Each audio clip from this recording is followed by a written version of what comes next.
तो नमस्कार प्रणाम भाई लोगन। हम आप सबके छोट भाई दीपक देहाती मंगरुआ स्वागत बा आप सबके फिर से बार भोजपुरी के स्टार कलाकार में। आई आज हम बात करता नहीं भाई लोगन भोजपुरी के दू गो स्टार के बात, जो उनकी सोशल मीडिया पर रातों रात वायरल होके एगो अजबे ही तहलका मचा चुकल बा।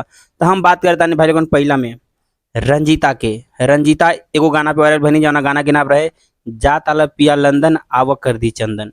आप लोग इनके बहुत सारा प्यार दुलार देहनी और आज की रेट में रंजीता कमा रहल बानी 50+, मतलब महीने का 50,000 से प्लस पैसा कमाता नहीं रंजीता। अभी बात करता नहीं भलगन, अभी दूसरा नंबर पे लड़की वायरल होता नहीं, जौन गाना रहे ए राजा कहियो माहौर खा के मर जाइब पियल ना छोड़ब तक कुछ कर जाइब। ई गाना पे वायरल होके ई लड़की के नाम बा प्रिया सुहानी, जिनकर गाना और गाना के खेसारी लाल के गाना रहे और इनका डांस रहे और इनका डांस रातों रात सोशल मीडिया पर धमाल मचैलस। और एगो गाना फिर से ट्रेंडिंग में, बहुत ही पुराना सॉन्ग खेसारी लाल यादव के नाच और हुड़का वाला गाना, और रातों रात वायरल करती है लड़की, उस गाने को ट्रेंडिंग में लाती है भाई लोगन।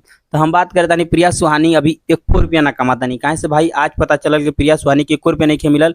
हाँ भाला की मानो लोग गरीब बतावेला उनकरा के, लेकिन हाँ उतना गरीब ना बानी। कहाँ से कि वो एगो डांस प्रोग्राम का 4,000 रुपया लेवली, अपना मुँह से तो बतैले नहीं 2500, लेकिन कुछ गुप्त बात पता चलल कि 4,000 रुपया कमेले बड़ी महीना का।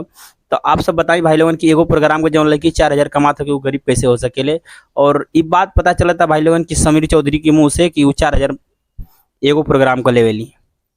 और बात करता नहीं भाई लोगन की प्रिया सुहानी कमाई के, तो कमाई के जरिए हुए रहे, लेकिन आज प्रिया सुहानी के भी चैनल बनल, जौना चैनल के नाम बटे प्रिया सुहानी ऑफिशियल। और उस चैनल के बनावे वाला के हुआ और ना बल्कि यूट्यूब वाला बाबा बानी, और प्रिया के बहन भी एगो बानी, बहुत ही अच्छा गाना गानी, उनका भी लोग सपोर्ट करे के चाहिए और ज़्यादा सपोर्ट करी।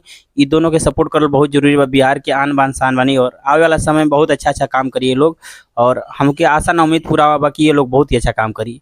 तो हम बात करता नहीं भाई लोगन की रंजीता की कमाई हमके कैसे पता चलता। हम बता दें कि रंजीता की कमाई यूट्यूब वाला बाबा ही बतैले कि अगला 1 महीना में उनकर कमाई भइल बा 57,000 रुपये। आप सब सोच सकेले कि अब जो लड़की रातों रात वायरल हो गई तो 57,000 रुपये महीना कमा सकेले और बहुत सारा अपना अच्छा घर परिवार चला सकेले। तो आप सबके का विचार बा भाई लोगन की समीर चौधरी के गलत बोले के चाहिए कि ना बोले के चाहिए लड़की के विषय में, और वो लड़की के का सच्चाई बा। अगर हमारा सामने कुछ आवत तो हम आप लोगों को जरूर बताइब। जब तक के लिए हम लेता नहीं इजाजत, आप सबसे धन्यवाद भाई लोगन, बाय। और जय हिंद, जय भारत, जय जय उत्तर प्रदेश, जय जय बिहार। लव यू भाई लोग।